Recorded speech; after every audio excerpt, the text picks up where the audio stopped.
The Against All Odds podcast, sponsored by Oak Forest Recovery. Welcome to the Against All Odds podcast. You're here with RJ, co-host Rachel, and today we've got Sloan. Sloan spelled with an E at the end? No. No E? No. That's great. I had an ex-girlfriend named Sloan. I'm not her. But she didn't have an E at the end. And Yeah. I've met a bunch of other Sloans, but they have an E at the end. Okay, stop hitting on me. Anyways. From Wisconsin, Waukesha. Yeah. Wisconsin. There we go. Yeah, you got it. Indigenous people's area. Sure. Yeah. Not all of them. Not all of them, No. but some of them. They're, yeah. Some. Yeah. Still more colonizers than natives. For sure. But, Yeah. you know, Big facts. Yeah. happy Columbus Day. Yeah, happy Columbus. That was, what was that, yesterday? No, that was I don't know. Monday. Yeah, somebody was saying it was a holiday, and I was like, what holiday is it? I saw that. Yeah. So, yeah. How do you guys decide who's host and who's co-host? Oh, we just We're whoever. just both we're co-hosts. just we're just whoever does the intro. We're like, okay, this is my co-host. We trade off. Yeah. Because I thought at first it was like you're the host. And No, then you, we both do the intentionally same. throw shade at him by calling him the co-host. And then it's just like become a bit. And then he throws it back. At Yeah. me. I thought it was like a whole bit. Oh, no. Oh, But we that's, I like that bit. Yeah, I do. That is I great. do too. An unintentional bit that's literally been going on the entire time. And everyone, Yeah. like our whole, like It is everybody a that bit, audience actually. that watches it thinks Yeah. that. Yeah. Yeah. Yeah. I mean, as one of the audience members, You thought that. I thought it I was love a bit. that. Yeah. It is a bit, guys. It's like, yeah, it's a bit. Yeah. Yeah. So you're sober. Yeah. 13 years now. Amazing. Damn. How old are you? Congrats. 30. 30. Okay. Yeah. Yeah. All right. Let's get into baby Sloan days. Let's start from the beginning of your story. Yeah. I was born once. So I was born and raised in Waukesha, Wisconsin. It's like right outside of Milwaukee, about an hour north of Chicago, like the bottom right part of the state. And my mom worked out here in Los Angeles, and she was a producer for commercials and television. And my dad was an attorney. So what I remember most from my childhood was like my parents just not being there. Dad was always at work, and mom was like always in California. Yeah. Shooting commercials. And Yeah. She would leave for like a couple months at a time. My dad, he ran his own law office. So he also had a lot of like extracurricular activities, meaning like other women that he liked to, participate in. So he wasn't home all that much. I have an older brother. He's 2 years older than me. But our paternal grandmother lived with us. Okay. So she raised us for the most part. She passed away when I was 15, like right before my 16th birthday, like right around when I got sober. Yeah. But yeah, so we used to come out here a lot. But my mom didn't want us to go to school out here because she thought we'd lose some, I don't know, authenticity or something. I don't know. Interesting. Like maybe get all fucked up if you came to California. Yeah, like, which is weird because like every time, because then like when I was getting high, she would like think that like decide that like I needed time away from Wisconsin, so and bring you here. She'd fly me out here, and then I'd just be like hanging out on the Paramount Studios backlot like dope sick, Yeah. pissed, no. and like 15, 14 years old, and like literally could never score when I was out here. So it seems like really backwards. Yeah. You know, but yeah. And did you try to score when you were out here? Oh yeah. I You mean, I'm just, like like- literally on sets, you know, where you like I Where you I think think you were there's like, drugs I'm gonna everywhere, find right? drugs, but you just couldn't. And I think part of it's like because my mom, the production company that she worked for, like she got to choose like what directors she took jobs from and stuff like that. So she was like really picky about who she was like willing to work with and stuff like that.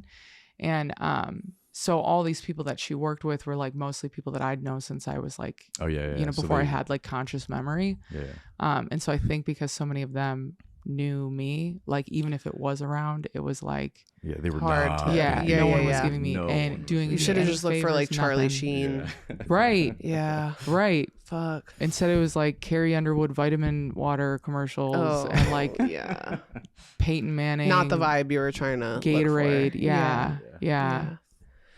Okay, so when did you start using? At what age? I was 10. It was my 10th birthday when I got drunk for the first time. So like when my parents were home, they were socialites sort of. So they would have like these parties like for Labor Day. They had like a big pig roast, and they would do like parties for like the Kentucky Derby.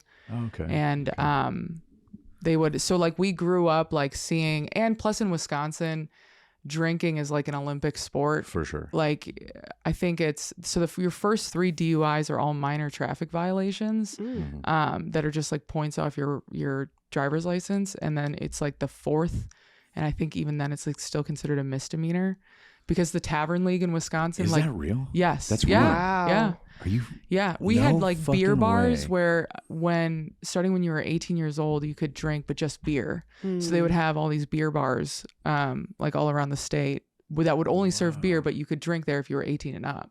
Wow. And because the Tavern League in Wisconsin is like the largest in the world, and they like control everything. Yeah. Wow. So like we didn't have like designated drivers. We had designated drunk drivers. Like Exactly. Yeah. you know, whoever is the Yeah, best yeah. driving drunk. Yeah, that was Yeah. me. they're That the was dri- me. Yeah. That was me growing up. I was Right. like the best. I think you designated. thought it was you. Yeah, did you? I No, was about for to sure. say. I never did Yeah, I feel like drive. I If he's thought getting- I was a really Yeah. good drunk Right, driver, right. but Yeah. The old I one-eye never didn't Yeah. drive. It was you're like, always. yeah, I'm the like, no. squint. Yeah, no. If I had the perfect lean, one eye. Yeah, there Yeah. was a Yeah. science. You have to any it. DUIs? Yeah, oh yeah. Yeah. Then you weren't a very good Yeah. designated drunk driver. Well, no, I just made a mistake. Driving drunk. Yeah, I drove. I drove at 3:00 in the morning, and I was the only car on the freeway. On was the just- 405. On the 101. Okay. Yeah, out here, it was empty. Okay. And then a cop and me were getting on the 23 at the same time at 3:00. You should have raced him. He just knew. And my friend threw up on the side Pulled of an my truck. OJ Simpson, you know? Oh And there yeah. was throw up all over the side of my truck, and my windows were down. And I look, and he's just looking at me, and I panicked, and so my foot came off the gas. Oh, and you you just slow stopped. way down. No, I was like going like 15 miles an hour, but I thought I was going the speed limit. Yeah. Yeah. I would not have gotten in a car with him. No. No. Yeah. Yeah. And I'm like, why is he following? But he followed me, and then he didn't turn his lights on for like a long time, and then a car goes by me, like so You were fast. just drinking? I drank. It was at a kegger, and then smoked a couple blunts, and I was like That's where that paranoia Really comes from. crossfaded. Because booze alone, I've got all the confidence in the world. Yeah, but, yeah, yeah. You know, Once you you put have something else that, in there, then yeah. shit gets I get a weird. little, Yeah, sketched out. Yeah. Everyone's being too loud Yeah. all the time. yeah. Yeah. Cracks like that too. I love. I'm like in the kitchen on my knees. Yeah. Oh, Yeah. shit There's gets no one real in the house. weird. I'm on my knees by myself. Yeah. Like, shh. They're coming. They're The coming. helicopters. Waiting. I was- yeah. Hands behind my head already. I'm like Yeah. ready to get arrested. Yeah. Yeah. Yeah. Yeah. Okay, so, I so was yeah, 10. you're 10. Okay. Yeah. It was my 10th birthday. My mom was missing. It was like the 4th or 5th birthday in a row that my mom was missing because she was out here. And my dad's best friend, who I referred to as my uncle, I don't know if you guys do that Yeah. in these parts. But my Uncle Terry was visiting my dad, and he brought my cousins, who are actually just his kids. And my dad always smoked weed. And I think he used to grow it. I have a feeling, but it's never been confirmed. But they were out smoking weed in the sauna, which was like a separate building from our house. And me and my 2 cousins decided that we were going to take 10 shots for my 10th birthday. Yeah. Yeah. Which I didn't think Damn. too hard about until I Yeah. like met a 10-year-old when I grew up a little bit. And I you're realized like, how what the fuck? like that's a Tiny? small human Yeah, being. yeah. That and like honestly That's a should not baby. even have access to alcohol. Yeah. But we had watched it be this like social lubricant, you know, and Yeah, like that everyone watched does the all the fun- time. Yeah. And it was so, I mean, it was encouraged, honestly, like in Wisconsin, like everybody drank their parents' drinks at dinner Right. and stuff like that. And so we decided we were going to take 10 shots, and we just like mixed it all together. And none of us died, remarkably. None of us remember anything, which is not surprising at all. given the amount of alcohol we consumed. But Listen, nobody wakes up one day and thinks, you know what'll be fun? Going to rehab. But sometimes life gets messy, and the bravest thing that you can do is admit that you need a reset. At Oak Forest Recovery, we're not here to judge. We've been there. We know what it's like. We've been scared. We've been alone, using comedy and jokes to cover it all up. The good news is you don't have to do it alone. We have the tools, we've got the community, and we even have good coffee. If you or someone you love is struggling, come see us. Healing doesn't have to be boring. It can even be fun, and we're here to help.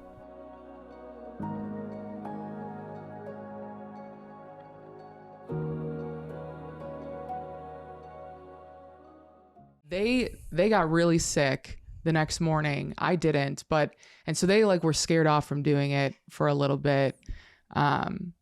But I had a very different reaction to them because I like woke up the next morning and was like absolutely confident that I was going to do that at the next opportunity that I could. And when I went to school that next week, I was trying to like coerce the other kids into my parents' like liquor cellar, which sounds a lot like a man trying to get you into his van with candy. Yeah. And so, you know, and they were all more interested in like playing with like Barbies and Legos and monkey bars. And so I really struggled to find drinking partners early on. Yeah, you know? 10. Yeah. But I was hopeful. You were committed. Yes. Yeah. Yeah. And so the only time that I really got to drink, and I think it's honestly because the thought to drink alone hadn't come to me yet. But the only time that I really got to drink was when those cousins were visiting, which was like once every 3 months. Yeah. And, you know, I remember when I first got sober and someone had like told me to, because like getting sober young, you don't have like all the material things to like look at as like damage from, you know, my drinking or my using. Yeah. And, but to like recount, you know, times when I could remember being like obsessing over alcohol. And I would always go back to like that, like ages 10 to 12, when I like literally had a calendar in my room that I would mark off. Like I would know the next day that they were coming to visit because I associated it with drinking. Yeah. And I would like mark off the days and like check the calendar to see when they were coming. And like, so from, I mean, the very first time that I drank, I think I was like that obsession to drink was already like, right. I used to do that with my motion. school planner. I had a school planner and Yeah. I would like the days till the weekend or the days till this or Yeah. whatever the fuck it was. So living for I the really weekend. heavy. Yeah. And then the whole time I'm just like, oh my God, like I cannot fucking wait. It's like, yeah, that obsession is crazy. It is. And I got sick of waiting for them at some point. And by the time I was 12, I was an everyday isolated drinker. Wow.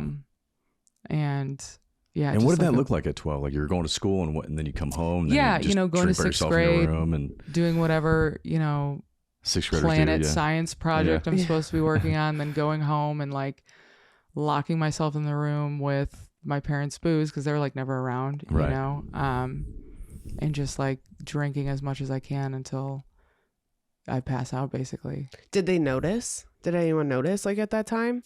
No, it honestly, like my parents never caught on to my drinking or my using until probably like the tail end of it, when I was like started frequenting. Well, they didn't have detoxes for adolescents and teenagers back then, so I would just get thrown in like the mental health hospital. And it wasn't until I was there, and you know, all the nurses there are snitches, so like you tell them, they ask you these questions of like, you know, do you ever drink? Yes. And then they turn around and tell your parents, you know, which was annoying to me. Yeah. And so it wasn't until I ended up there, which wasn't until I was 14, that they really caught on to things. But I remember, and it's weird because I have a hard time believing my mom, honestly, when she says that she had no idea, because I have one specific memory of like coming home and I'd consumed like enough opiates to kill a 500-pound man at this point, and like barely made it in the door. She's sitting on the couch and sees me.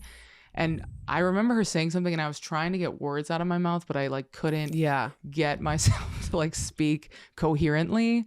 But I went down the hallway to the shower and then like nodded out in the shower with like on my hand against the wall, standing up, for who knows how long, but by the time I woke up, the water was cold. Yeah. And I got out of the shower and I was like a little sobered up at this point. I like went into my mom's room. I'm like, why didn't you like knock on the door? And she's like, well, I don't know what you do in there.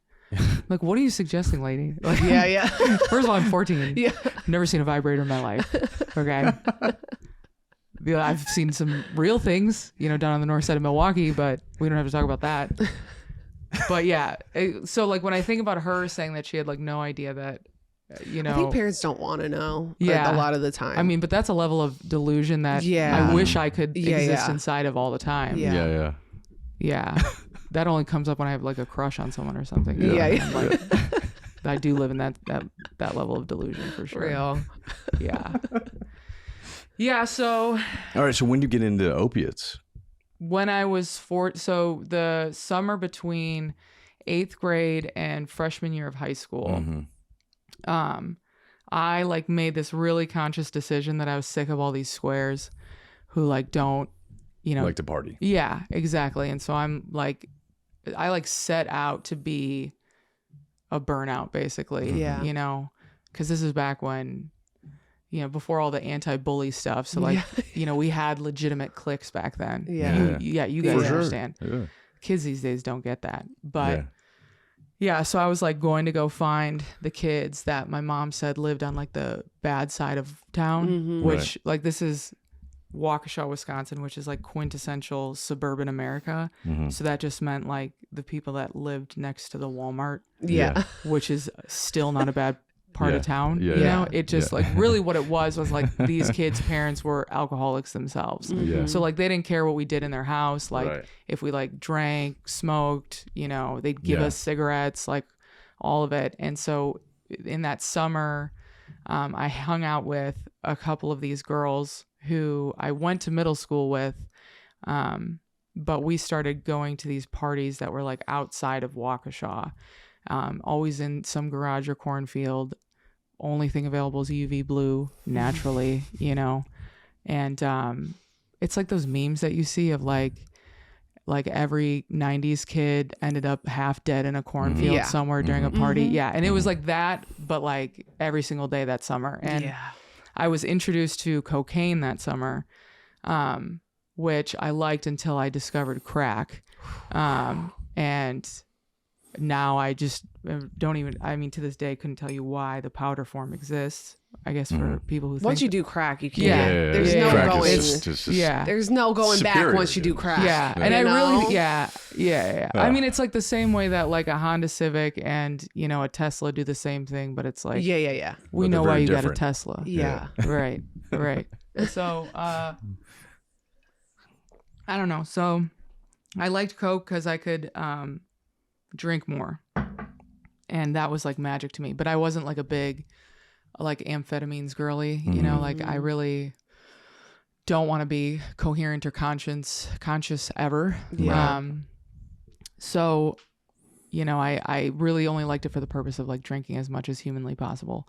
And then when once I started my freshman year of high school, and I was really, here's the thing is that there weren't like a bunch of kids at school, even like the upperclassmen that were like doing hard drugs. So I was like, even in the circles of people who like to party, I was still this kind of like outsider where it was like, you still wanted she takes more. it way too far. Dude. She's doing like, too much. Right. Like no one, there was like I could probably count on one hand the kids that had even started like smoking weed. Like the only reason I even got introduced to like cocaine at that point was because I was going to these like weird garage cornfield party things where there's like always those, early 20s kid like guys that like to hang out with 14-year-old girls. And those guys were the ones that always had like the harder drugs, Right. And, so yeah, from those people who like obviously didn't go to high school, I was introduced to crack, and then, me and crack have like the greatest love story of all time, I think. I got this tattoo of a crack in my head because I'm a crackhead. And I was wondering. Stop. I love that. Yeah. My mom thought it was pen when I first got it. She like licked her thumb and tried to like rub it off my You're like, forehead. no, Mom. I'm like, no, Mom, this is, yeah. And she's like, well, what does it mean? And it's not a phase. Yeah, exactly. Yeah. Because I was like 4 or 5 years sober at this point when I got it. And I've got to meet clients that have come, through finding O-Forest through my platform. And I think that's been one of the most special things. And then seeing them, I've seen people come in the beginning, and then I've seen them, at Bonfire or after, and seeing like the light come back in their eyes and what a great experience they're having.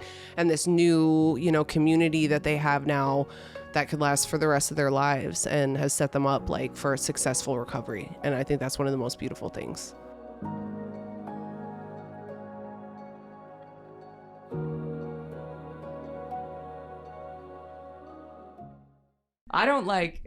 There's not even, I have no desire to like ever drink or like do opiates again. But like crack is the one thing where like if I talk about it too much, like my jaw starts. I was just talking to Glennis. I watch Intervention or any show where they're doing nothing bothers me. I can watch someone banging dope every day. As soon as I see that, my mouth starts watering. I get a physical reaction. It's been fucking wild. Yeah. The one that got away, crack. Yeah.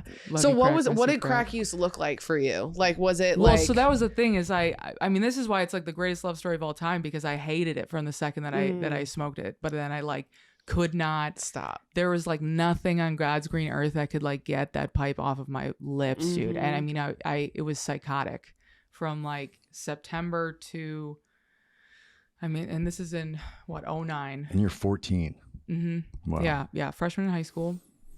From like September to. And are you getting it because like you just know guys and they're giving it to you, or are you stealing money, or are you like? And at this point, it's like and you start cutting out the middlemen. You know what I mean? Because I'm like, I don't need. Yeah. I'm not. I don't want to drive out to Eagle, Wisconsin to buy it from like, Billy Bob Thornton or like whatever his some hick.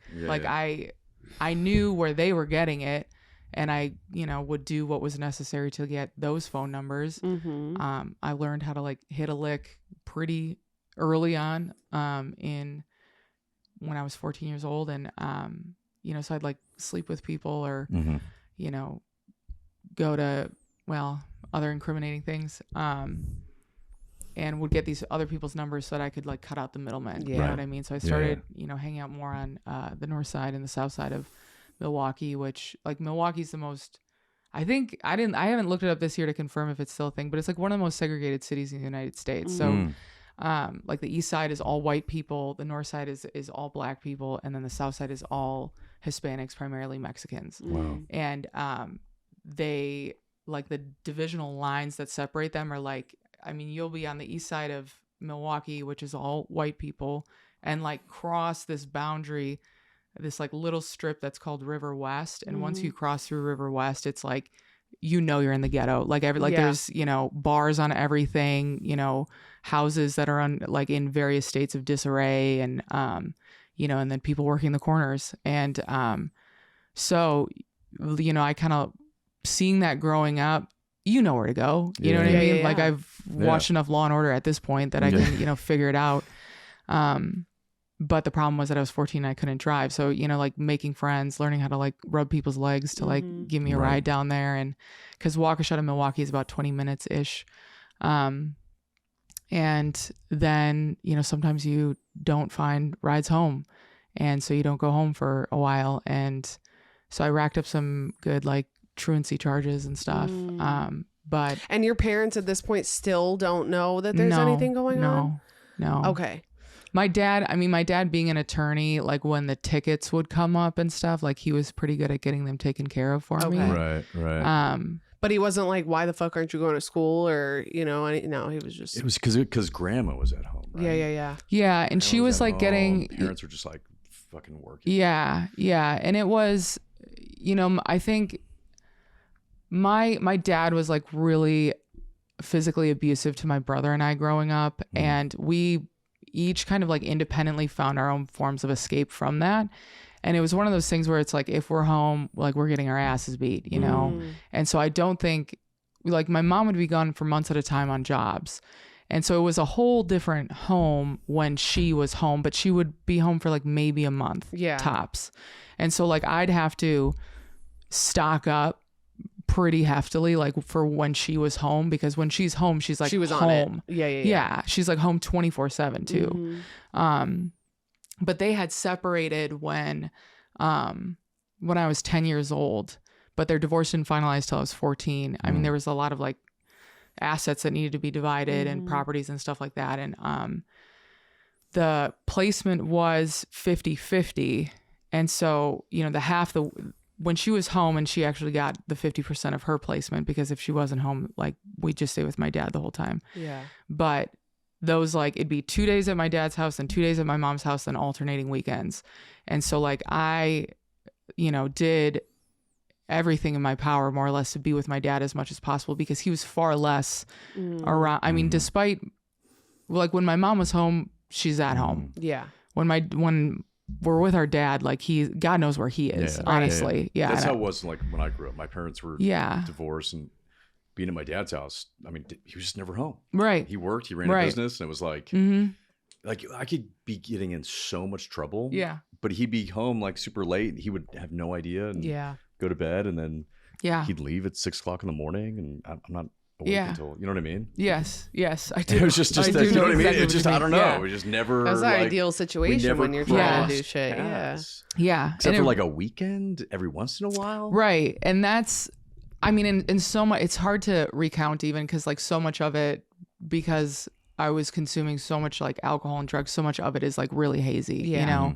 But I don't know where my brother was, you know, in talking to him, like he just like stayed at his friend's house like almost all the time, you know, after school until nighttime, you know, it was time to go to bed. And then the entirety of the weekends. And he did like track and cross country and academic decathlon.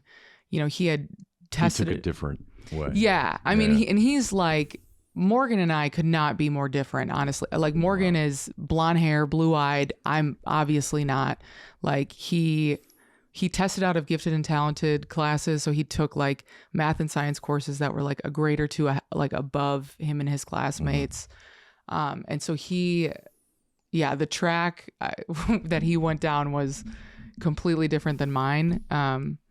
But I learned later on that a lot of it was because he had repressed all those memories. Like he couldn't, when I got sober and I asked him, I like told him this story. I'm like, do you remember when this happened? And he's like, I have no idea what you're talking about. Yeah. He probably just literally he blacked it all out. Yeah. And it was only like a couple of years ago, he tripped on acid with his friends, and it all came back at once. Oh, no. And he called me like sobbing and was like, and he's like, I can't, like, I feel crazy. And I'm like, this is like, no, I've been fully aware of all this whole time. You know what I mean? You're like welcome. Yeah. But I can't imagine what it would be like to just suddenly remember all of it all at once. Wow. Yeah. That's heavy. Yeah. So, he's in therapy, which we love. We love a man in therapy. We do. But he's like working through all that right now, like as we speak, pretty much. But yeah, I don't know. It was like just unstable, I guess, all of it. And I constantly had this feeling, like even when I was like high or drunk, like that something was wrong, or like I was gonna, like it was like waiting for the other shoe to drop, you know, like knowing that this level of instability that I'm existing inside of is like not sustainable long term, you know. But the interesting thing, I think, is that like the thought, like when I would get in trouble, right, or I'd end up in the hospital, or I'd overdose, or like some you know, XYZ big thing would happen, the thought of like I should just stop drinking and doing drugs like never came. It was always like, well, crack is obviously a problem, you know, and so like me and crack have to like kiss goodbye, you know, and go our separate ways. Yeah. But you know, Adderall is a prescription that they give to like it's children, healthy. Right? Yeah. So like obviously that is okay, you know. And I always thought it was funny that like poor man's Speedball, where I'm from, is like Adderall and OxyContin. And like the irony of the fact that it's like incredibly more expensive than crack and heroin. Yeah. And they always called it poor man's Speedball. So I... what caused you to choose to become a part of the Oak Forest team? The first time we came out, I was like, oh my gosh, this is my family. These are my best friends now. And I immediately felt very drawn to the Oak Forest community. I think it's really beautiful, from just the bonfire meeting and people not even necessarily needing to go through Oak Forest to go to that. And then also knowing that they have this safe community, or if someone needs help, they can go through this program that has changed so many lives. I love that it's like a family and tribe, like you call it. From seeing how many people have gone through there and then decide to work at Oak Forest and help others and want to stay in that community because they love it so much, I think that's truly something I haven't seen anywhere else.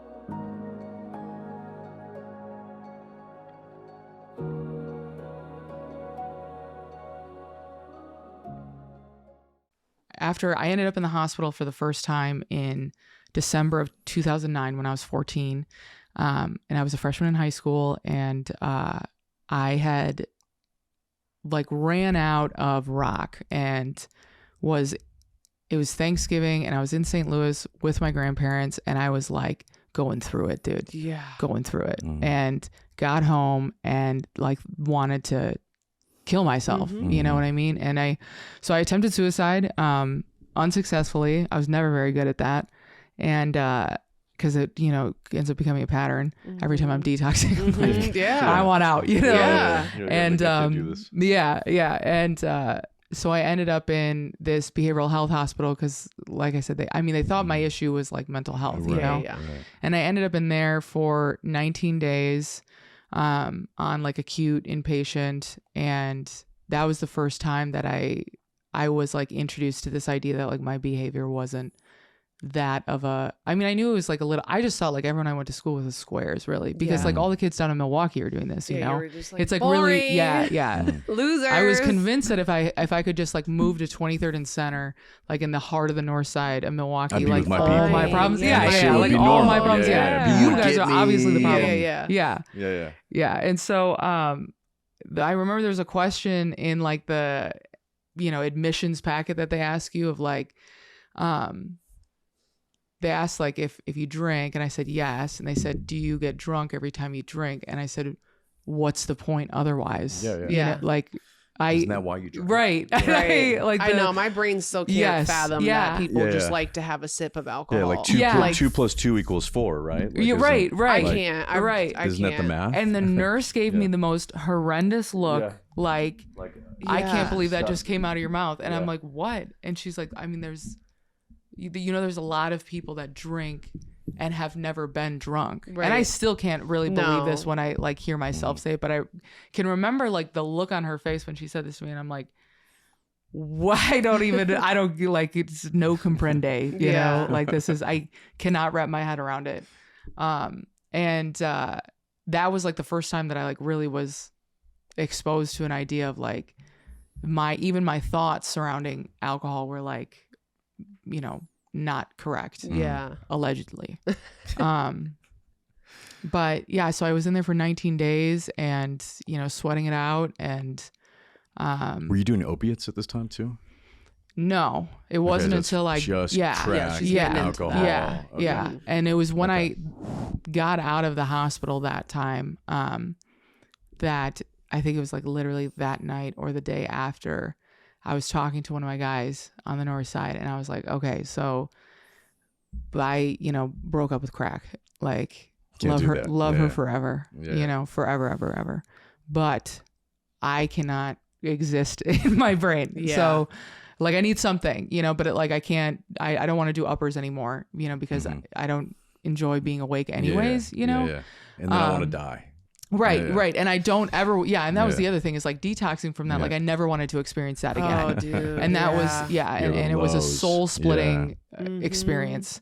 But he brought me Vicodin, which was good because it was the first time that I was trying opiates, but I didn't like how like itchy it made me. And so then I was introduced to Percocets like the next day. And it became like so that was the end of December, like right before Christmas of 2009. And I cannot tell you a single thing that happened between January and April of 2010. Like it's just like one, long, I don't know, blackout, I guess. And, but when I had tried OxyContin for the first time, because it was before they made him tamper-proof too. This is the 80s, the yes, Oxy 80s. Yes, you get it. Oh, I do. See, now I'm like that really starting to sell it. Oh yeah. Wow. The good old days. Yeah. They don't make them dude. like that anymore. No, they don't even get it, dude. Yeah. But once I got high like that for the first time, I was ready to like give anything and everything to stay in that state of mind forever. Right. But it progressed so quickly and got like out of hand so quickly. Did you know that you would get sick? No. Okay. Yeah. No. Well, I feel like I always have to ask every single opiate addict because I compare stories, because I know I didn't. I was a teenager too. I was like 15 when I started doing 80s. And okay. And he just thought he was. Someone had told me, they'd warned me. Yeah. His ego was too big. He was like, that's not going to happen to me. But so many people don't even realize what they're getting into. No, and I didn't realize it until I even maybe the second or third time that I got dope sick. Yeah.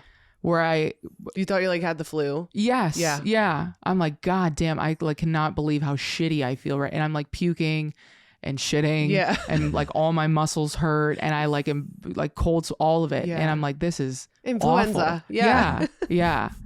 But I could not make that connection until probably like the third time that I was experiencing dope sickness. And did you come to it on your own or did someone say something? No, someone else said so. Okay. I was like with another opiate addict. Yeah. And they're like, oh, you're just dope sick here. Like, take some more. Yeah. And then it was, I mean, the instantaneous relief of it too was like amazing. Yeah. It's almost worse being sick. You know what I mean? Yeah. It's so sick. It's so sick. I remember so many times like waiting in my car in the valley for the dope man, and it's like taking hours, and I'm fucking so dope sick, and I'm sweating, and I'm just fucking puking outside of my door. You know what I mean? And he finally comes and getting it, and just the fucking instantaneous relief, and just being like, that was almost better than anything. Yeah. Because and especially when because that high, that when you're dope sick is like. Yeah, there's absolutely almost like nothing the first like time it. again. Yeah, exactly. You know? Yeah, no, exactly. Especially when, towards when, I mean, this is like after I found AA and stuff, but like when I think about like the tail end of my using, especially, I was always either like sick or like so high I could not there was like no middle even ground. open my eyes. Yeah, and like that really like that sweet spot of like functioning and enjoyability and stuff was absolutely gone. Yeah, it was horrible. And but so January 2010 to April of 2010, I couldn't tell you anything that occurred during that time. According to my mom, I ended up in the hospital twice during that period of time, but I don't even remember for that. Like overdoses or what? No, just like back in like their version of detox, which was just the hospital, and I'd be there for like 3 days. But so your parents know at this point though? Well, I keep attempting suicide. Oh, okay. So they're still like, they're like, she needs help. She's mentally. You'd run out. Yeah. You couldn't get some. You'd be sick at home. Yeah. You'd go through some fucking dramatic, like, I'm gonna I'm kill just myself. like, I just am dramatic is the thing. Like, I mean, I'm almost 14 years sober and that has not left. That's just who I am. Yeah. I'm a Pisces. Everything is worth crying over, honestly, in my book. And everything's the end of the world. And so, I don't. And honestly, like all the doctors in the psych hospital all thought that like my drinking and using, I guess they had been told though, because I mean, if they have access to my medical records, like I had been honest that first time that I was in the hospital. Yeah. But which now makes it almost even worse that my mom plays dumb about it. But now I'm annoyed. She was just like, nothing to see here. No, I'm annoyed. I can't see I'm blind. Yeah. Like, oh, she's just experimenting, you know? But, so I would attempt suicide. I'd end up in there. They'd like, the first time that I was in the hospital, they put me on Prozac, everybody's favorite first try. And I immediately stopped taking it the second that I got out. And so then the second time that I was in there, they put me on a different antidepressant, but they just like thought that I was depressed. Yeah. And you know, she's not around a whole lot to monitor any of this anyways. And like, I mean, I don't know that my dad even filled the prescription ever, you know, but it was just something that didn't ever get brought up. In your experience with treatment, how special is Oak Forest? Oak Forest is very special. I've had my fair share of treatment experiences. I've even worked in treatment myself. And Oak Forest is like something I've never really experienced before. And I think that it's almost something that like cannot be replicated anywhere else, at least from what I've seen, right? And so it's just like this community and the love and the support that goes from the beginning of the process, and not even just with the clients, with the families, with everything else. Like everything that I have seen goes above and beyond. And like beyond even as like all of these people are being employed long after they have completed treatment, right? And I think that right there says everything.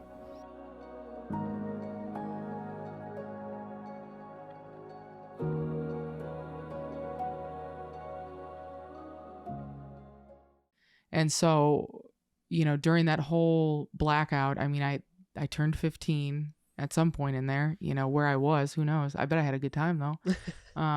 And I came to, honestly, it was like really horrific. I came to at one of my best friend's houses, and her boyfriend, who had been supplying me with Xanax, allegedly, which I'm really sad that I like can't consciously remember the first time I tried Xanax. I do like have some remorse about that. That's probably a big part of your blackout right there. That's what I'm. Yeah, you're on the same page as me, bitch. That's what you did. Yeah, exactly. Yeah, you became a time traveler. Yeah, so I came to, and her boyfriend was raping me, and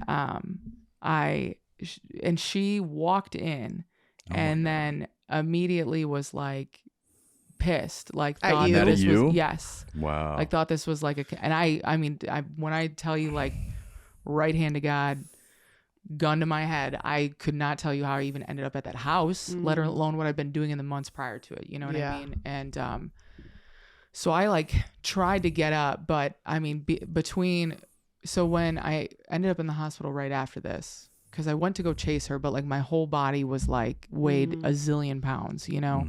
And I ended up like falling down the stairs and then like going unconscious again. And when I came to, I was in the hospital yet again.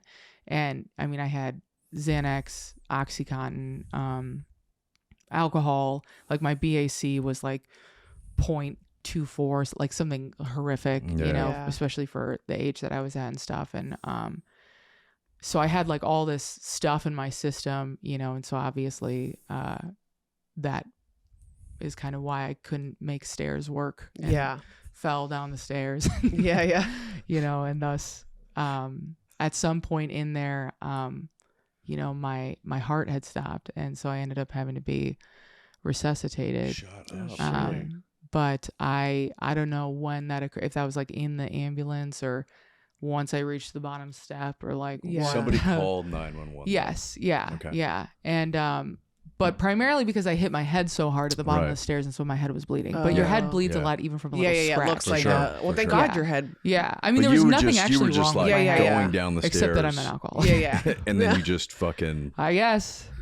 I like to imagine that I looked like, you know, in I think it's in Scary Movie 2 when they're like copying The Grudge, and that little like succubus thing like tumbles down the stairs. I like to imagine I kind of looked like that, you know. Because my life's a comedy, not like a, you know, this isn't a sad story. And and so I, you know, tumbled down the stairs however I did, Scary Movie style. And when I came to, I was back in that same like mental hospital that I've been in quite a few times at this point. And I mean, the only thing that was really kind of jarring to me, I wasn't as affected by like the rape that I think I probably should have been. Until I got back to school, and she had started this like rumor that I slept with her boyfriend, and so everyone at school hated me. So I really was, I mean, that was more like, I think traumatizing to me than the actual like event itself. But like, I was kind of freaked out by the fact that the last thing that I remembered was like a couple days after I'd gotten out of the hospital in December. And there were all these things that people were telling me had happened that I just had like no recollection of. And I think that sobered me up like just enough to where one of the nurses while I was in there gave me a 12 Steps and 12 Traditions book. And he had said like, you know, like you can come here as many times as you want and go to all these groups and take new meds and like talk to these doctors. But until you're willing to change something, nothing is going to change here, you know? And I'm glad in hindsight, I'm really glad that he didn't like do some kind of scare tactic of like, you're going to die. You know, like I can't recall a single time that, I mean, I remember when my psychiatrist, when I self-reported how much Oxycontin I was using, when he said like, that's enough to like kill a 500-pound man. And I'm like, I barely get high anymore, buddy. Like, I don't know what to tell you. Like I actually am looking for more if you can write me a script. But, you know, no one ever told me like, you're going to die from this or anything like that. Like, and so that never really, being scared straight never really worked on me anyways. Like, you know, I'm a 15-year-old, like raging alcoholic, invincible. And as a teenager, especially, and a teenage girl, which is like that, I mean, you know, that in and of itself is like a spiritual sickness for which there's no cure. Like you just literally have to get through the presentation of hormones to your body and whatever else is happening. And there's not enough money in this world to like pay me to go back to that period of time in life. But so I'm glad that no one ever told me that like I was gonna die if I kept doing it, because I'd be like, well, I'm gonna prove to you that I'm not gonna die, and I'm gonna keep doing this, you know. It was just this like idea that like nothing in my life was gonna change, and like I was just scared enough from that last incident to like page through this book basically. And so I'm like flipping through it, and the word, it's all like jargon to me, except the word sponsor kept jumping out at me. And at that time, the only thing that I could really relate the word sponsor to was NASCAR racing. And so in my little 15-year-old brain, I'm like thinking, okay, so like Wheaties and like Duracell batteries like pay these like drivers to like drive a car. So you know, I'm using context clues because I do have some edumacation in me at this point. So I'm, you know, Alcoholics Anonymous, like, you know, a sponsor is going to pay me to stay sober. And it like was this get rich quick scheme is what, like, the more I turned it over, the more I'm like, dude, if I do this like so well, I could like get the so most money. Sponsors. Exactly. I'm going to be like the best little sober person that ever existed, you know, and I'm going to make all this money, and then I won't have to like turn tricks anymore or like, you know, be in all these sketchy situations. Like it can just be like me and my drugs and my booze, and I don't have to like worry about any of these losers in Waukesha. Like I can just like, you know, me and a tray of everything I've ever wanted in my life, you know, and that's it. And so with that, I was like, had to, you know, go to my parents because I am still, you know, a minor or whatever. And, you know, I told them, because they're all mad about police charges had come out of the rape is the thing. Because they did, when I was unconscious in the hospital, they'd done a rape kit and they like found all the, you know, and so the state was, you know, putting together a case. And so they were all, you know, finally, I don't know, worried or something. And so I told them like, oh, I'm going to go to these meetings, you know, and I like showed them the book, and they, you know, I think at the time I thought that they had some kind of preconceived idea of like what meetings were, you know, and like what those environments were like. But in hindsight, you know, and like remembering, you know, how this guy that had just done this thing to me was like over the age of 18, and how I was like consistently found by the police hanging out with like 20 somethings you know, like they're probably in their head like the last thing you need to do is be like hanging out with more adults too. Like you need to like make some friends your age or something, you know. And so they said, no, you're not going to meetings. And but I'm 15 and I'm like a untreated alcoholic and drug addict, and I know you didn't just tell me no. You know, so like I ended up going to my first meeting in spite of my parents. and I often wonder like what would have happened had they said yes. Like would I have like not been Yeah, interested yeah. anymore? You know? No, yeah, for sure. Because you know I had Maybe this. they actually bamboozled you. I wonder that sometimes, especially like probably now. not, though. Probably not. Yeah, but and like I imagine couldn't there's not just tell some you. like they're like, actually really good and they knew that you were. Yeah, like, yeah. I'm sure that they. I mean, the thing is, like, nobody in my family up to that point really was like an alcoholic or a drug addict, you know, like, and so this was like what I was dealing with was like something that it's foreign. to every myself included, you know, because I'd never even heard of meetings. Yeah. Listen, nobody wakes up one day and thinks, you know what'll be fun? Going to rehab. But sometimes life gets messy, and the bravest thing that you can do is admit that you need a reset. At Oak Forest Recovery, we're not here to judge. We've been there. We know what it's like. We've been scared. We've been alone, using comedy and jokes to cover it all up. The good news is you don't have to do it alone. We have the tools, we've got the community, and we even have good coffee. If you or someone you love is struggling, come see us. Healing doesn't have to be boring. It can even be fun, and we're here to help.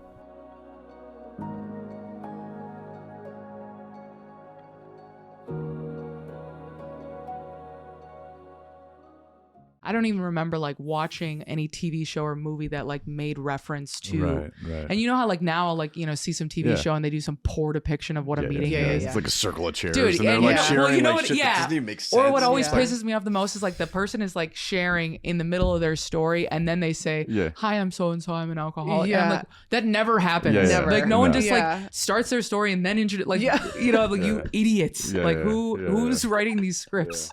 I, you know, like fucking terrible. Dude. Yeah. Terrible. Yeah, I almost liked this movie until this like scene. So I had no idea what it was going to be like, and I try to remember that now. You know, like I spent a lot of time going back into the same hospital that I was at as a teenager, but like into their adult programs and stuff, like, you know, talking to people that are detoxing and stuff like that. And I try to remember that there was a time that like I literally thought a sponsor was someone that paid you to stay sober. You know, that like there are people that still live, you know, in the streets, in the hospitals, all around us who like have no idea that like anyone's sober, you know, let alone that it's something that's like possible for them, you know, because it changes the way that it changes your approach, you know, like if I'm talking to people who I think like already have knowledge, an introduction. Like it's honestly, it's going to make me more frustrated when they're not getting it, you know? So it's better for me to like go into it with the mindset of like, you know, they have no idea what I'm talking about, you know? So did you stay sober after you went to that first meeting?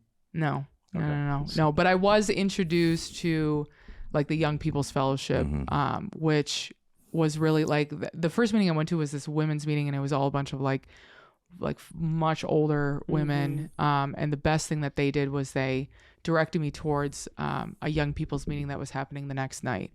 And they called a girl like on the spot, standing there with me, and like asked her, to give me a ride. And I just like went with it because, you know, I mean, it's not like I have any friends at school anymore, you know, at this point. And so, and what I really remember more than anything is, it was the first time that I could remember someone being nice to me in like a really long time. Like everyone was, that feeling of like something's wrong, you know, like everywhere I went, like the teachers are mad I'm late, you know, the school resource officer is mad that I'm, you know, carrying drugs on me because apparently you're not supposed to. You know, my parents are just like there's nothing that makes them happy or makes them come home. You know, my grandma, she had advancing Alzheimer's and Parkinson's at this point, so like she couldn't even recognize me half the time. My brother's never home. Like all the doctors and nurses at the hospital are just pissed I'm here again. Like everyone just always seemed chaotic. And like I like problems. And I just couldn't remember like anyone like for whatever being you don't fit. Kind. And I like went to this meeting and you know, like they sat me down and they went and got me a cup of coffee and they like brought me a book and they like asked me like, do you know what alcoholism is? And no, I don't.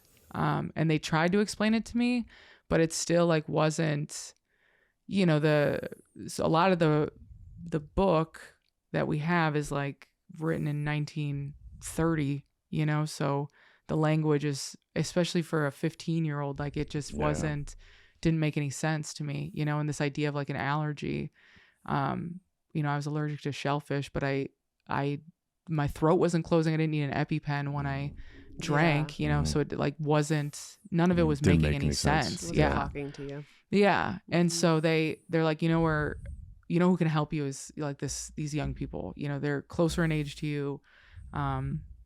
They do fun things. They, you know, go out after the meetings and whatever. And they got me a ride and I went out to that meeting and I honestly, you know, in years since, because that meeting is still like I don't miss it. It's still my home group. That meeting, it was probably a lot, I don't know. It wasn't as like magical as I made it out to be in my brain. But it was I felt like I'd walked into like Candyland or something. It was like insane. Like there were 150 people in this room. They all like looked young. Yeah. I think like God was really looking out for me because like there were a lot of teenagers that were getting sober at that point too. So it wasn't even just like young 20-year-olds. It was, I mean, there were 15, 16, 17-year-olds there too. Yeah. And so we created this little like gaggle of like sober teens, you know, and they and we were like a terror, honestly. We wreaked havoc in the rooms, but they always invited us places, which was nice. Yeah. Yeah, but from that meeting, you know, and it just like blew my mind, this idea that like all these people, I like couldn't get that like everybody was sober. It's like, so you're like, I just kept asking that, like, so you don't do anything, like you don't even smoke weed, you don't drink, nothing, but you used to. And I'm like really confused by this because they also like don't really look like me entirely, because I've still got like the bags under my eyes, you know, like I'm still like my sores are still healing. Like I'm in rough shape. And everybody was like, you know, bright eyed and bushy tailed. And I was really confused by that. And they would tell me these stories that were like, sounded a lot like me, but I really had a hard time like connecting that. You know, it's like in Love is Blind, like when they're like trying to initially connect the voice to the person in front of them. And they're like, what the fuck? Especially the ones that are disappointed, you know? That's like kind of how I felt. Because I'm like, especially the ones that are disappointed. Yeah, because that's kind of like where you're like hesitating to like hug people. You're like, I don't, because there's got to be something wrong here, you know? But yeah, I fell in love with the fellowship, like immediately, you know. They were feeding me cigarettes. They bought me a plate of zesty nachos at Denny's, you know. They like were giving me rides everywhere. Once I had a little bit of money, they were buying me cigarettes, which was even better, you know. And yeah, and it was just, I didn't realize, I think because I'd started getting drunk so young and so quickly, like I had no idea what to even do with my hands as a sober person. And so the fact that we were like having fun and like playing volleyball and like going out on the lake and, you know, swimming and stuff like that, it's like I taught you. Right. And I kind of felt like I was like getting back this time that, you know, this like childhood that I like wanted to have, but like wasn't like given the opportunity or the privilege because the disease got so out of hand so quickly. Right. But I didn't stay sober because I really couldn't understand that, like, I needed to do these things. Yeah. Right. And the idea of like complete abstinence was also seemed a little extreme. Intense. Yeah. So much. So I would do like the whole like, well, hard drugs I have to stay away from, but I bet I could drink. I bet I could figure out how to drink. And then I would get wasted and lose like a week of my life and come back. And I loved that they were always so welcoming and so kind and so loving and so, you know, just like grateful to have me back every time I did come back after relapsing. But it was a lot of like that, just all these different reservations and like trying to fix, manage, and control like drinking and using to make it so that I could have fun and still get high, you know. I just like couldn't wrap my head around the idea of like being 15 years old and like that this thing is gonna be like this forever, you know, because they kept telling me like you're gonna pick up exactly where you left off, and I'm like, you've never heard of a tolerance break, obviously. Yeah. You know, like these things are actually like useful. Yeah. You know, they like do them a lot in other places. But so I just like kept hitting these like same kind of walls, like lower emotional depths, lower physical consequences for sure. Because when I went back to school for my sophomore year of high school, within 2 weeks, I ended up, you know, catching like 5 felony charges for, which was really just like a misunderstanding, honestly, for like trafficking narcotics and, you know, possession of THC with the intent to distribute, possession of tobacco on a school grounds, contributing to the delinquency of a minor, which seemed really unfair because I was also 15. Yeah. So they're 50, I've got to meet clients that have come, you know, through finding Forest through my platform. And I think that's been one of the most special things. And then seeing them, I've seen people come in the beginning, and then I've seen them, you know, at bonfire or after, and seen like the light come back in their eyes and what a great experience they're having. And this new, you know, community that they have now that could last for the rest of their lives and has set them up like for a successful recovery. And I think that's one of the most beautiful things.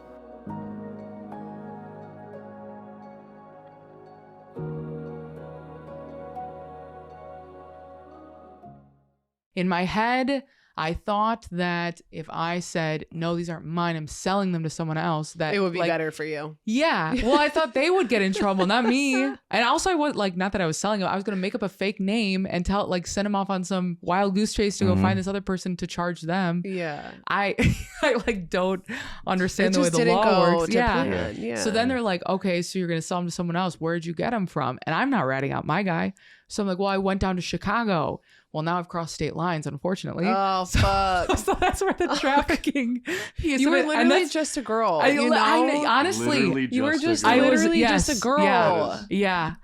And I Just somehow digging made it like yourself. way worse than it needed to be. And that's what I mean, but it really was just like a large misunderstanding. Yes, I did Yeah. have drugs on me, but I did not have to make it as bad as Yeah, it yeah, ended yeah. up being Yeah. if I would have just taken the Yeah, you thought possession you were charges. backpedaling Yeah, out of yeah, it, yeah. and just digging You were just yourself digging, Yeah. in. Yeah. And God, and Wow. I will never forget the look on my dad's face when he walked in and the school resource officer told him like what my charges were, because you know my dad's an attorney, so he knows what like the maximum penalty for like these charges All of are. these things. Yeah, He's and just, they're like what reading them off the to him, and he like couldn't. I mean, the one thing scarier than my dad when he's yelling is my dad when he's silent. Oh, and he God, didn't yeah. say. He just like took the papers, didn't say a word, said shook the officer's hand, and wouldn't even look at me and just said, "Let's go." And But then did you tell him like that I made that up? Like no, you didn't. because You just never even- I didn't. Yeah, because I didn't realize that the charges that I had gotten were worse than the ones that I was looking at before. You know, Oh my God. I thought like, Yeah. well, the good news is like it's not mine. You Yeah. know, like they weren't Oh for my me. God. Oh my God. Oh And my God. you know, I You're like, this is the thing I was just about trying to make money. oh well, this is the thing about like getting that high and that drunk when you're that age is like. I finally understood my parents talking about the whole like, well, you don't understand like the consequences of your actions. And I mean, at 15 years old, I thought I knew. I mean, you think you know everything. Yeah, Of course. you do. You know, Yeah. there's like nothing anyone can tell me that I don't already know. Yeah. Like, yeah. I thought I knew what the physical consequence, what any of the consequences were going to be, and it just didn't. Mm-hmm. It just never clicked until I was like 2 years sober. Yeah. I like realize like how much I like messed up that situation in its entirety. Yeah. Yeah. But then, and I wish like that was even enough to get me sober, but it wasn't. Yeah. I still, I was expelled from all the public schools in the state of Wisconsin because of mentioning that I was selling these to other schoolmates and stuff. So they sent me to this charter high school, which was a sober school. And it's no longer they ended up cutting out the funding for it, but at the time it was called Project Change. And there were like 5 of us in the basement of this Episcopalian church it was like 4 rooms, and we were all on IEPs. So we all had, individual education plans. It was funded through each of our home school districts. So we could still end up with like a regular high school diploma, not like an HSED or anything like that. The problem was I didn't want to be sober, and I wasn't sober. So I we would do this thing that our teacher would call making a deposit at the bank once a week, which just meant that we were like loading up into the van to go to the hospital to take our little drug tests. Oh, yeah. And that was like the deposit to the bank. And what I realized pretty quickly when I saw the panel was that they weren't testing for alcohol. So now I'm back to like my first love. If you don't count my mistress crack. Yeah. But then my drinking from October of 2010 to January of 2011, like I was like drinking like liters of Fleischmann's, and by the time I ended up in detox in January, like an actual detox center, I had 2 bleeding ulcers in my stomach. Like I was, I had scars on the back of my esophagus. Like alcohol and that detox was way worse than any detox. I mean, I thought I would never experience anything as bad as like detoxing from crack, but like booze was like by far the worst and the scariest thing. And so I was just drinking around the clock at that point, like not really going to school. I don't really know what I was doing, honestly, except drinking at that point. And then I blacked out at some point and came to in Rockford, Illinois at a treatment center, like an actual drug and alcohol treatment center in the detox unit. And ended up spending the next 60 something days in rehab. And during that time, my grandmother passed away. My parents were fighting. I had like a lot of high resolves that time. And I think that period of abstinence that was given to me through the treatment center was really valuable because I'd never made it to 60 days at that point.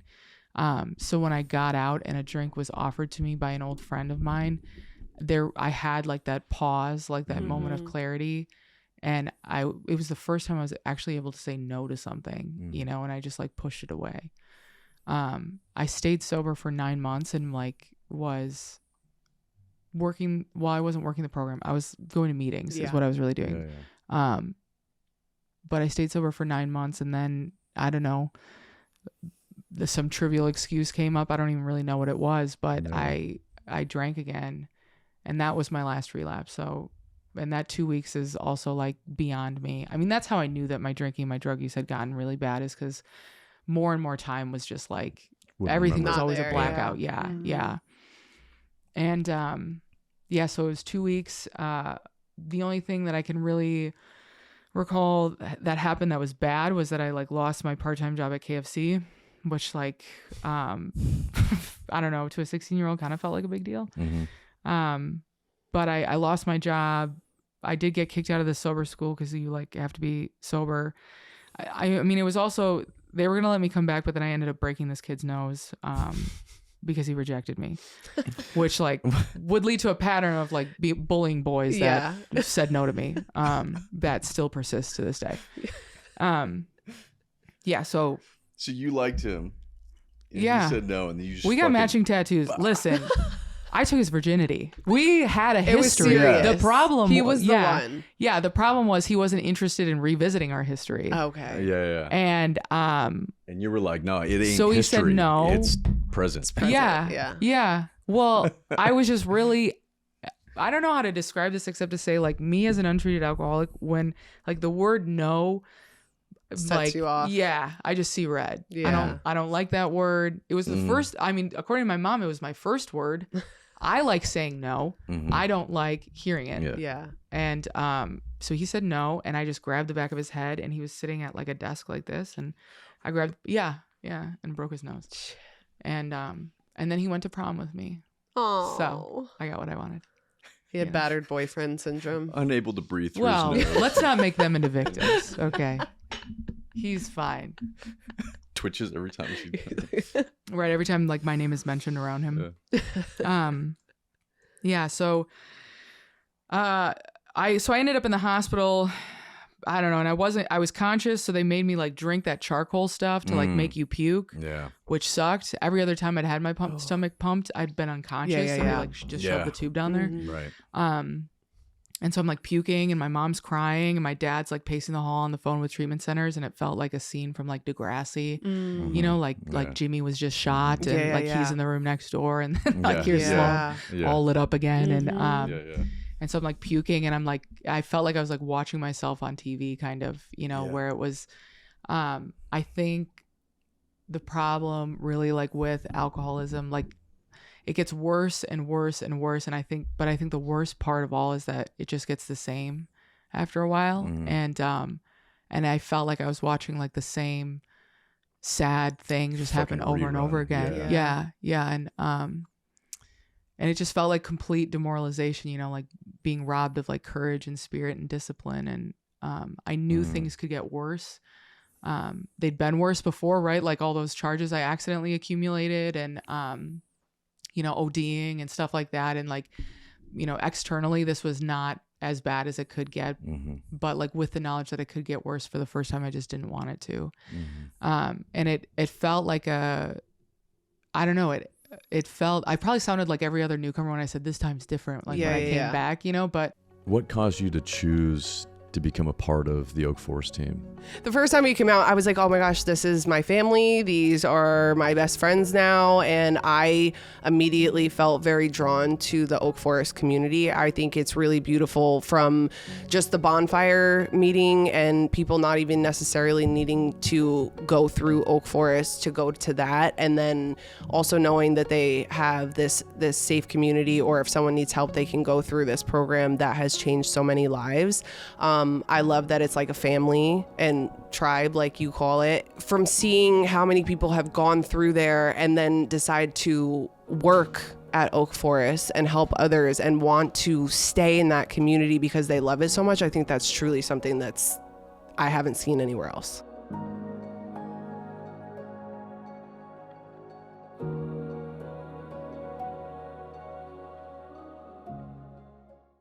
I honestly feel like some kind of surrender happened that day, and I think the higher power that I believe in is like has to be super merciful, because I have a thick skull, and if justice is to receive the punishment that you deserve and grace is to not receive the punishment you deserve, then mercy is like receiving the good you don't deserve. And through that incident at the hospital there, it seemed like the obsession to like drink or use was like almost like removed from me in that minute, like where I can probably count on one hand the number of times in the first 3 years of my sobriety when I didn't work any of the steps that like I thought about drinking or getting high. And I'm really grateful for that, because I know how many people like struggle with like that obsessive thinking for like years into their sobriety. And I'm really grateful that somehow I was given enough mercy to not experience that, Right. But that being said, I was not like, while I could admit that I was powerless over drugs and alcohol, like I really struggle with that second half of like admitting that in my own hands, my life is unmanageable. So it didn't feel like the rest of the steps were really necessary, So those first 3 years were like marked by, there was like 1 month that I bought 4 cars. I got blacklisted from all the men's halfway houses in southeastern Wisconsin. There were 14 of them at the time. And you can imagine what a girl does to get that little badge of honor. I have blacklisted different girls. Yeah, I would have been one of them. Yes. Treatment from my sober livings. Someone gave me a T-shirt when I was like on my 18th birthday, I think, and it said, "I'm the girl your sponsor warned you about." Yeah. And I thought it was like really like cute and stuff that. Yeah. Well, it's like people used to call me terminally unique, and I thought that they were like complimenting me. Yeah. Because I'm like, oh my God, I'm unique. Yeah. Like I didn't like the word terminal. I didn't hear that part. And honestly, I thought I loved all those boys. Yeah. It was so good. The early sobriety. Oh my God. You have to remember, like, that wasn't until I was 18 though, because I sobered up at 16, and nobody, despite really trying, nobody would touch me with a 10-foot pole. And thank God, honestly, because I did everything but like throw myself at somebody to try and like just get anything to get outside of my head, because I could not seemingly go back to like drinking and using, but I needed to feel something else than what I feel of my own accord. Mm-hmm. And what I know of like the disease of alcoholism is that like it has to be treated. And if I'm not treating it with like a bottle and a blackout or some other substance, and I'm not treating it with like a program of action, it's going to manifest itself somewhere, you know, like the gym, like, you know, we're getting gains, you know, like eating disorders. I mean, I see it all the time, especially in your little sober living kids, you know, relationships, sex, gambling, you know, spending money, making money, trying to like, dude, I was like collecting service positions at the meetings that I went to because I thought if I had enough of them that I'd be like president of recovery, you know what I mean? Like The most I'm just like looking for power, yeah. like desperately looking for power. And I didn't, God, and I got so, someone told me once that like, you know, you're an alcoholic if your life gets worse when you get sober. And that was like really without doing any work, my life got way worse in those 3 years. And I got way more sick. And it got to the point where, because I am as dramatic as I am naturally, and like, I can't bring myself to like drink or use, I have to take my own life, obviously. Yeah. You know, this has like been and again, like I've never been very good at this. Yeah. But that like hopeless spot that I was in though, you know, I feel really awful because my mom ended up walking in on me, you know, with a gun to my head. And I feel really awful that like, you know, just when she thought like her kid was okay, finally, you know, like to like see that. And I ended up spending the next like year and a half in a mental health hospital again. And I'm grateful for that because, you know, they did EMDR and like prolonged exposure therapy. And I got to work through a lot of like the trauma from my dad and the trauma of, you know, what a 14-year-old has to do to get alcohol and drugs. Yeah. And then some things that had happened in the rooms, you know, in recovery.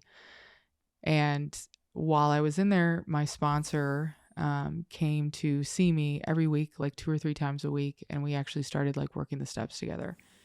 And so I was like in there, you know, kind of getting treated for both like this thing that like the recovery community can help with, and then this thing that like I have to seek outside help for, you know? And yeah, it always sounds like really like a really bad sitcom when I say it, but like I like found God in the psych ward, you know? Because I was in there and my sponsor was visiting me one day, and I was like really on my like, you know, getting like a red ring around my ass because I was like on my pity pot so bad, and was like, I'm like 3 years sober. I don't know like why this is happening to me, like why I'm going through this. Like I'm doing God's will. I'm like doing all this good stuff. And my sponsor said, like, Sloan, you can't tell me that you're working God's will when you're here with people who are still wet behind the ears and you're unwilling. Yeah, exactly. Right. And it finally, it's like the idea of spirituality like finally clicked for me in that moment, because I think for a long time, like my mom was Catholic, my dad was an atheist. That just like made me fear God more than anything. Right. And this idea of like finding a higher power of your own conception, like also didn't make any sense to me. Cause like, if I make up God, how is that not still me? Right. You know what I mean? Yeah. Like it was like, what are you even talking about?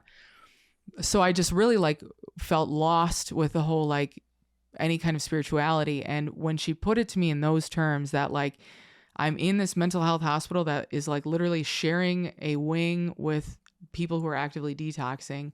Like all God wants you to do is help people. Like that's it.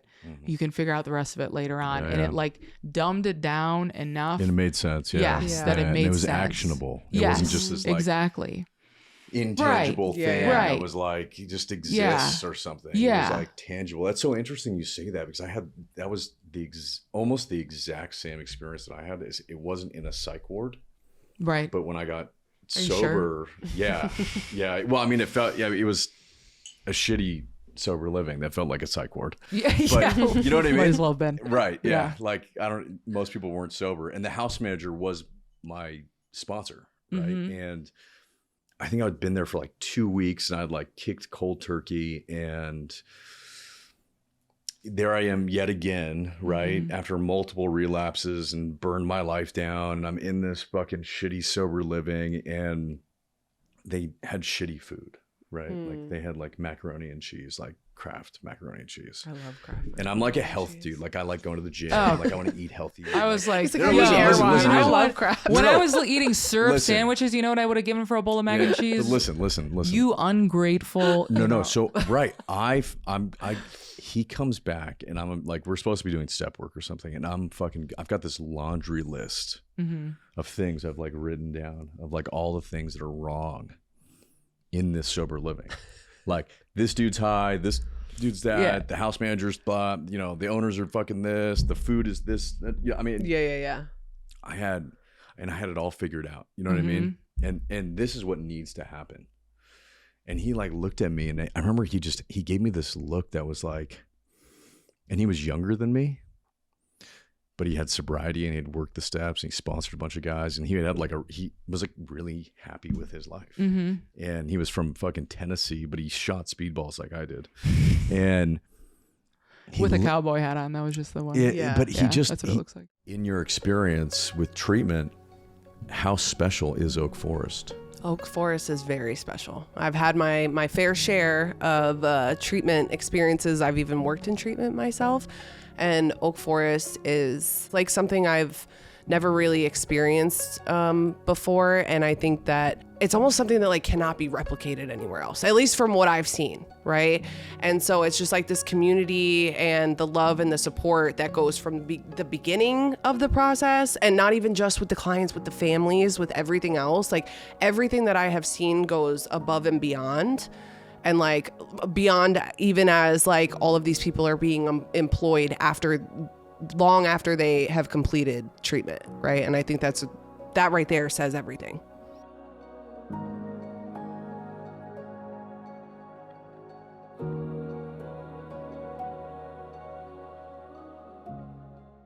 He looked at me with this certain look. Yeah. Like he just was like, what the fuck are you talking about?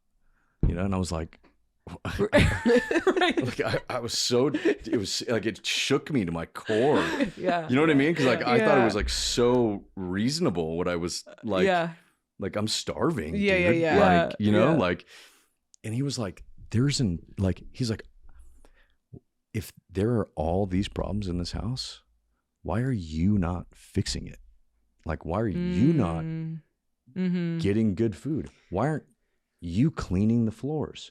Why aren't you making their beds? Yeah. Why aren't you? And I was like, That's fuck. a really good question. Yeah. Right, And it right, just, yeah. I don't know why. It hit me in this way of like, I'm sitting here, like it talks about in the book, you know what I mean? Like I'm just like complaining about all the fucking woes of the world. You know what I mean? Yeah. And I'm just like pointing out all the fucking problems that are all around me. And like, this is fucking ridiculous. And like, who's in charge here? And like, who's supposed to be doing this? And like, this is fucking unbelievable. And he was like, he looked at me like, well, then why the fuck aren't you doing something about it? And it made it real for me. Like, I think in the same way that it was like he left, he said that to me and was like disgusted with me and left. Mic drop. Like, no, literally, like he got it was just, and truly, if you talk to him today, he like didn't give a fuck. You know what I mean? He was like, fuck this kid. You know what I mean? Yeah. And he left, and I remember fucking it was either that day or like the next morning, like I was the first one up. I was making coffee for the other residents, like the dudes that were high. I was like, come on, let's go to a meeting. Like, and I got everyone to get EBT cards. I'm like, I'm gonna go to Trader Joe's and we're gonna buy good food. And I started cooking dinners for everybody and started like mopping the floors, and like, that's where I found God and sobriety and fucking, and it was like, oh my God, this whole house after like a month, like, had lit up. Yeah. And I'm like, fuck, dude. Yeah. Like, there it is. Yeah. You know, and that's where it clicked for me. It's interesting that you said the same thing. It's just like, I think it's in that service work, you know what I mean? Like becoming open to this idea of like, I'm looking for everyone to serve me. Yeah. You know, Right. and then all of a sudden when I like flip that and I've become of service to others. Yeah. Yeah. Life starts to get really good. Like, what can I contribute to life? Yeah. Instead of like continuing to find what I can take from it, you know? And And I think I thought everybody was lying too when they said like, oh, if you help other people, you'll feel better. I'm like, that Bullshit. algorithm Yeah, yeah. actually does not check out. You Yeah. know, like Yeah. I had my brother's math skills, but that makes no sense. Yeah. But after that, I started, well, I would get chased out of other people's rooms because apparently you're not supposed to be going in other patient rooms.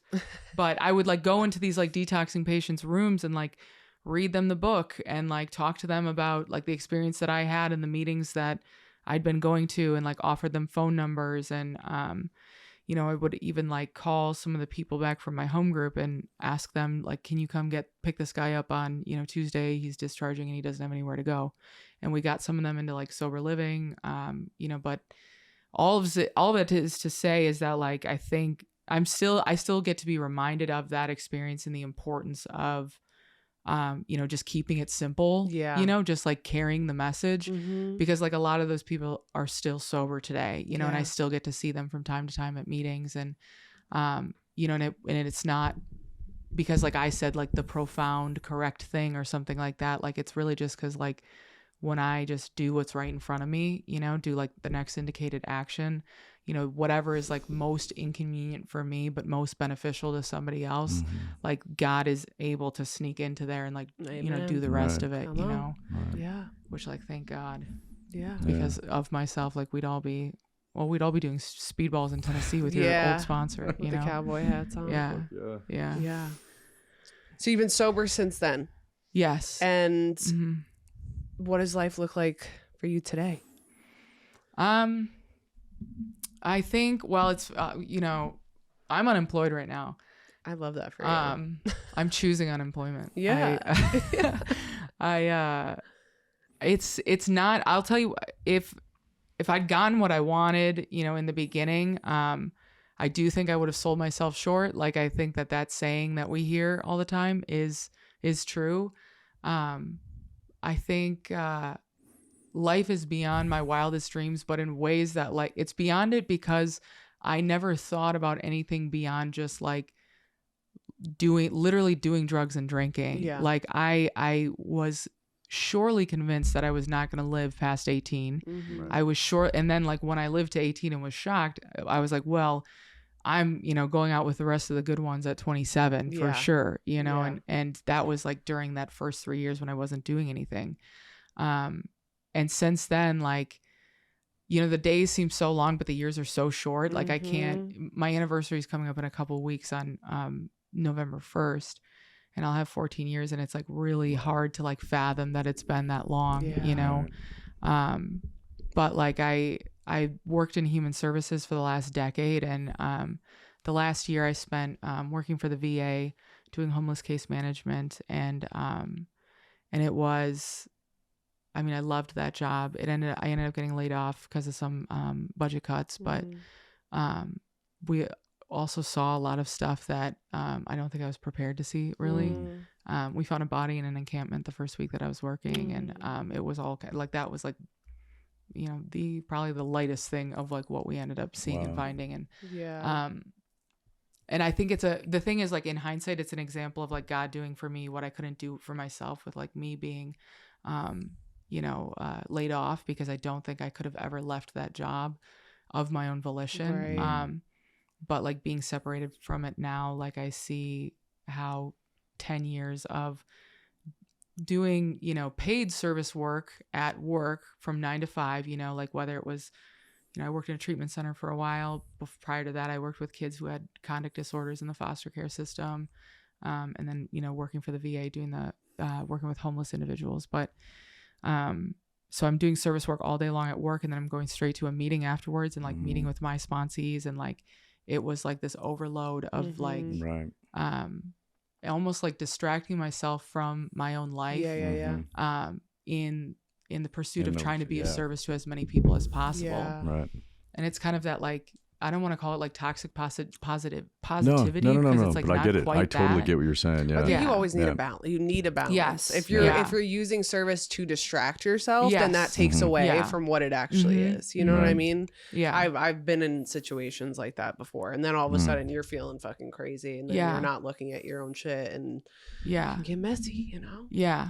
And I couldn't understand why my favorite thing in the world felt like such a chore, you know, because like realistically, like the best I'll ever feel in my life, like the closest I'll ever feel to a higher power, the closest I'll ever feel to like true euphoria is like when I get to sit down with another woman, you know, and like tell them about the program of action that we have. And I couldn't understand why I was like walking away from that feeling like worse, more tired, you know? And then, going to Camp Silverfest actually, and being like off the grid for 5 days. And I told all my girls, like, call your grandma. It ain't me this week. Yeah. And, and like being out there and having like knowing that I had no job to go back to. And I thought for sure I'd lost my job on August 1st. And I told myself, okay, I'm going to get a job before I have to go to California and do this thing, you know? And when I didn't, and I got there and I knew I wouldn't be going back to a job when I got home, potentially like indefinitely, I just didn't. I don't know what happened when I was up there. I don't know if it was like the conversations that we had or like the atmosphere or like what was going on, honestly. But it felt like some kind of like I'd been disjointed or like somewhere along the way in sobriety, like I'd lost sight of like the why, you know, and of like what the primary purpose is and like why we do this. And like somewhere in being there for those 5 days, it like all kind of like felt like it fell back together, you know. And I like went home and I told like my mom and my sponsor, I'm like, I think I'm going to take some time off of work. And they're like, good. We're like, we think you should, you know. And the fact that no one told me not to, like I'd worked every day since I was 15. Right. You know, I was only fired from KFC for like 2 weeks before I started working at a pet store.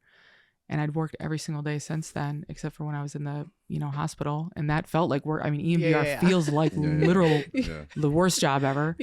And I don't know. So this time off, like, has been like my head is a lot quieter and my prayers are a lot longer and more meaningful. And I get more time with my girls and more time. I like get to like linger in the doorway longer, you know, and like feel every moment. And the last time that I can really remember being as acutely present as I am these days was like when I was also like in the hospital and like not doing anything except for what was right in front of me. Right. And so I don't know where like life from here goes, but You're just in the moment. Yeah. I'm like a big fan of whatever happens. I love that. I might cancel my flight tomorrow. Who knows? Yeah. But I'm really excited to see like where things go. And I don't have any fear of it because like the more time I spend doing the why, the more convinced I am that like God's going to take care of me no matter what it looks like. Come on. Yeah. That's right. Yeah. Well, thanks for coming out. Yeah, thank you so much. Hey, thanks for having me.